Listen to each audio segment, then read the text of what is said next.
सानिया ज़हरा मुबैना खुदकुशी जुलाई को खातून की पंखे से लटकी लाश मिलने की तहकीक। मुबैना खुदकुशी मामले में वो आने नहीं देते थे, दरवाजे नहीं खुलते थे, और अगर कोई हमारी तरफ से कोई नौकर गया है तो सानिया कहती थी कि मम्मा ना भेजा करें, मारपीट होती है बहुत ज़्यादा। 4 साल हो गए शादी से, वो अपने इकलौते भाई की शादी पर भी नहीं आई, उसको खामद ने नहीं आने दिया, और अपने इकलौते भाई की वफात पे भी सिर्फ जनाजे वाले दिन आधा घंटा आई।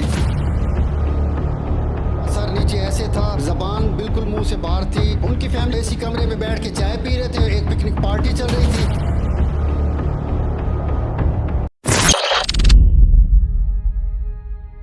9 जुलाई 2024 के दिन मुल्तान में रहने वाले शख्स असद शाह के पास एक कॉल आती है। वो कॉल एक पुलिस वाले की होती है, जिसमें वो उससे कहता है कि आप फौरन अपनी बेटी के ससुराल आएं, क्योंकि आपकी बेटी ने सुसाइड करी है। ये सुनते ही उस शख्स के पैरों तले जमीन निकल जाती है। वो अपनी बेटी के ससुराल पहुंचता है और अपनी बेटी की लाश को लेकर घर आ जाता है, और घर आते ही वो अपने दामाद को कॉल करके कहता है कि तुम्हें अगर मेरी बेटी को नहीं रखना था तो मेरी बेटी इसी तरह मुझे वापस करते जिस तरह मैंने शादी के दिन तुम्हें दी थी। इस कहानी के आगे जाने से पहले कहानी के पीछे चलकर इस कहानी की पूरी डिटेल जानते हैं।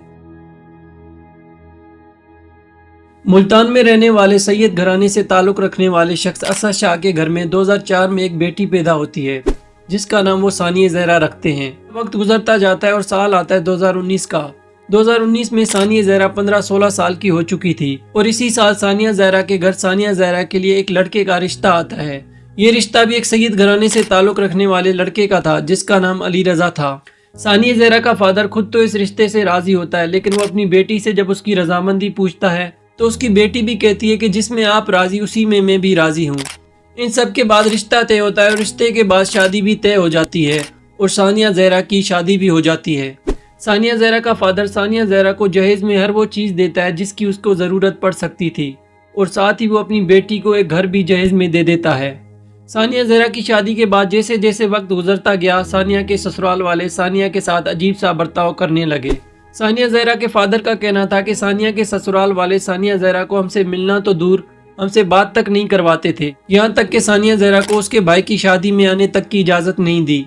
यानी उसके ससुराल वाले सानिया ज़हरा को बुरी तरीके से ट्रीट कर रहे थे। इन सारी पाबंदियों और बर्ताव के बाद भी सानिया ज़हरा अपने ससुराल में जी रही थी, क्योंकि वह अपने रिश्ते को बचाना चाहती थी। इसलिए वो अपने माँ बाप को भी कुछ नहीं बता रही थी, हालांकि उस पर तशद्दुद भी होता आ रहा था। लेकिन इन सब की वजह क्या थी? इन सब की वजह थी सानिया का घर, जो कि सानिया के नाम पे था। सानिया का हस्बैंड सानिया को फोर्स कर रहा था कि जो घर सानिया के नाम पर है वो उस घर को बेचकर सारे पैसे मुझे दे दे, मगर सानिया इस बात से कतई राजी नहीं थी, क्योंकि उसे डर था कि अगर वो घर बेचकर सारे पैसे इसे दे दे तो बाद में वो उसे तलाक भी दे सकता है, जिसके बाद उसकी पूरी जिंदगी बर्बाद हो सकती है।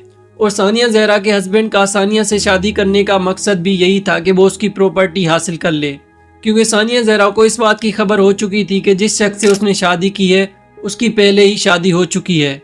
इसलिए सानिया ज़हरा कोई भी रिस्क नहीं लेना चाहती थी। वो नहीं चाहती थी कि उसका घर भी जाए और उसकी ज़िंदगी भी बर्बाद हो जाए। लेकिन इन सब के बाद भी सानिया ज़हरा को मालूम नहीं था कि उसकी ज़िंदगी हमेशा के लिए ख़त्म होने वाली है। होता यूँ है कि सानिया ज़हरा की 5 साल की शादी के बाद 9 जून 2024 को सानिया के घर एक कॉल आती है, जिसमें एक पुलिस वाला सानिया ज़हरा के फादर को कहता है कि आप अपनी बेटी के ससुराल आएं, आपकी बेटी ने सुसाइड करी है।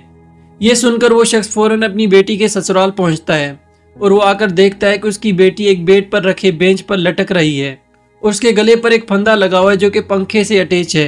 सानिया ज़हरा का फादर सानिया ज़हरा को लटकते हुए देखकर ही समझ गया था कि मेरी बेटी ने सुसाइड नहीं करी है, बल्कि उसका कत्ल हुआ है, और उस कत्ल को छुपाने के लिए एक ड्रामा रचाया जा रहा है। और जब वो अपनी बेटी की लाश को घर लेकर आया और उसने अपनी बेटी की लाश देखी तो उसके जिस्म पर कई सारे तशद्दुद के निशान थे, और उसका जबड़ा भी टूटा हुआ था।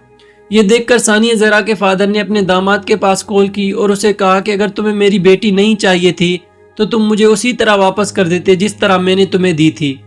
ये कहने के बाद सानिया ज़हरा का फादर फौरन पुलिस स्टेशन गया और अपने दामाद के खिलाफ एफआईआर दर्ज करवाई, जिसके बाद ये मुकदमा आगे गया और पुलिस ने सानिया ज़हरा की लाश को लेकर पोस्टमार्टम रिपोर्ट के लिए भेजी। पोस्टमार्टम रिपोर्ट में ये बताया गया कि सानिया ज़हरा की मौत वाकई फांसी लगने से हुई है, यानी उसने वाकई सुसाइड करी है। लेकिन उसने सुसाइड नहीं करी, बल्कि उसके हस्बैंड ने उसका गला दबाकर उसे मारा है, और उसे मारने के बाद अपने कत्ल के जुर्म को छुपाने के लिए उसने ये सारा ड्रामा रचाया। اور ثانیہ زہرا کے فادر نے پولیس کو جو کچھ بیان میں بتایا اس سب سے یہ ظاہر ہوتا ہے کہ واقعی ثانیہ زہرا کا قتل ہوا ہے اور اس کا قاتل کوئی اور نہیں بلکہ اس کا ہسبینڈ اور اس کے ہسبینڈ کی پوری فیملی ہے۔ اور اس علی رضا نام کے شخص کا بھی یہی مقصد تھا کہ وہ ثانیہ زہرا سے شادی کر کے اس کی ساری پراپرٹی اپنے نام کروا لے، کیونکہ اس کی پہلے ہی شادی ہو چکی تھی جس کے بارے میں اس نے کسی کو نہیں بتایا تھا، اور اب پولیس نے اسے گرفتار کیا ہے، وہ بھی ثانیہ زہرا کے قتل کے کیس کے جرم میں نہیں بلکہ اس جرم میں جو اس نے شادی کری تھی اور جس کے بارے میں اس نے بتایا تک نہیں تھا۔ ثانیہ زہرا کے قتل کے پیچھے کسی کا بھی ہاتھ ہو مگر میں اس کے باپ کو ہی اس کا قاتل ٹھہراؤں گا، کیونکہ اس کے باپ نے بغیر جانچ پڑتال کے ایک جانور نما انسان سے اپنی بیٹی کی شادی کروائی، اور جب شادی کے بعد ثانیہ زہرا کا رشتہ صحیح نہیں چل رہا تھا تو اس کے ماں باپ کو چاہیے تھا کہ وہ اپنی بیٹی کو وہاں سے لے کر اپنے گھر لے آتے، لیکن اس کے ماں باپ خاموش رہے جس کی وجہ سے وہ اپنی بیٹی سے ہاتھ دھو بیٹھے، اور ثانیہ زہرا نے بھی اپنی ماں باپ کی عزت اور اپنی عزت کی خاطر اتنی بڑی قربانی دی۔ ثانیہ زہرا کی اس پوری کہانی سے تمام والدین کو ایک بڑی سیکھ ملتی ہے جس سے وہ یہ سبق لیں کہ کہیں بھی اپنی بیٹی کا رشتہ نہیں کروانا چاہیے۔ آپ رشتہ کروا بھی دیتے ہیں اور اگر آپ کی بیٹی کا رشتہ صحیح نہیں چلتا تو آپ کو چاہیے کہ آپ اپنی بیٹی کو لے کر آ کر اپنے ہی ساتھ اپنے ہی گھر میں رکھیں۔